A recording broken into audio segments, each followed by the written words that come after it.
There's this thing you humans do that seems to cause a lot of stress. So I thought maybe we should talk about it. Let's just slow down for a minute, shall we? And look at things from, well, my point of view. Yep, that's me. I'm probably not the host you were expecting. I don't really say much, mostly because, well, I'm a cat. Mostly, I just sleep. I walk away when things get too loud. I'm really not a fan of drama. And from my favorite napping spots around the house, believe me, I see a lot. My spot on top of the refrigerator? Oh, it's the best. It's the perfect vantage point. I can see everything from up here, even the stuff you think you're hiding. It's funny, I might be deaf. I mean, I've never once heard the vacuum cleaner, so the evidence is pretty strong. But I can feel the energy in a room. I feel those deep sighs when the mail comes. I see the tension in your shoulders when you're staring at the computer. Oh yeah, I feel the money stress. And that really gets us to the heart of it, doesn't it? You humans, you love the idea of getting organized. But the second you sit down to actually do it, wow, everything just gets so complicated. And can someone please explain this to me? Miscellaneous. Seriously, what does that even mean? You make all these categories that don't make any sense. It's like you're trying to put a neat little label on chaos. But miscellaneous is really just a bigger box to put all the other chaos into.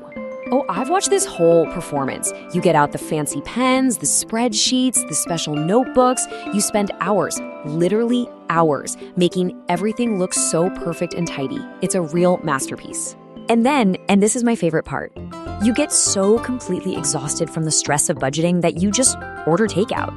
You spent money to save money, and now you're too tired to do anything but spend more money. You close the laptop, you promise you'll try again next week, and the whole thing just starts all over again. Look, I'm not judging, I'm just observing. From my spot on the couch, I've personally counted 5 of these notebooks. All of them abandoned after what, 2 or 3 pages? If I got a treat for every forgotten password to a budgeting app, let's just say I'd be a very, very happy cat. But it really doesn't have to be this way. It just doesn't. You're treating budgeting like it's a punishment, like you've done something wrong. But from where I'm sitting, it could all be so much gentler. So what if we just thought about it differently? Instead of a restriction, what if budgeting was just clarity? A way to help you figure out what you actually care about so you can finally let go of all the stuff you don't. I mean, look at me. My human buys me things like sushi roll costumes and little crocheted hats. I appreciate the gesture, I really do. But what do I actually need? A warm, sunny spot by the window, a full food bowl, a clean litter box. See the difference? It's all about knowing what's just clutter and what is real comfort. See? It's not about depriving yourself of things. Not at all. It's about being intentional. It's just you deciding, you know what?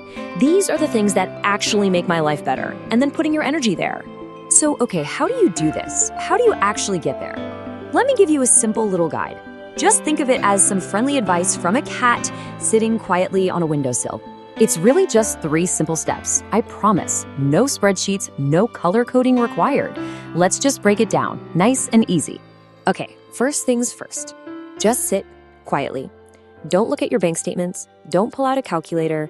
Just check in with yourself and ask a simple question. What do I actually care about? Not what you think you should care about. What is your own honest, quiet truth? All right, next, for about a week, just watch. Watch where your money goes. And here's the important part. No judgment. None. Pretend you're me watching from the top of the bookshelf. Every single purchase is just a clue. You're not building a case against yourself. You're just gathering a little information. And finally, you set your own rules. And they have to be kind rules, not tight, scary ones. If that one coffee with your friend every week brings you actual, real joy, then you keep it. This whole thing isn't about making your life smaller. It's about shaping it into something that feels really, truly good. Because, in the end, this isn't even about money, is it? It's about how you live your life. Real peace, it doesn't come from having more and more stuff. It comes from understanding what you actually need. So just forget the spreadsheets, forget all the stress. At the end of the day, budgeting is just this one simple thing. It's you deciding, this I'll keep, and this, I think I can let this go. That's it. And here's a little secret for you. You can do this with everything. I mean everything. Not just your money, but your time, your focus, your emotional energy. Whatever you pay attention to, well, that's what you're spending. And hey, if you're ever feeling totally overwhelmed, just try living like a cat for a day. We've got this all figured out. We nap when we're tired, we walk away from things that are stressful, we eat when we're hungry, we stretch a lot. It's a pretty efficient system if you ask me. But this is the most important rule of all. No matter what's going on, your main job is to find the warmth, the light, the one spot that just feels good. You have to make that your priority. The rest of it, don't worry. You'll figure it out in your own time, your own way. For now, maybe just go take a nap. You've earned it.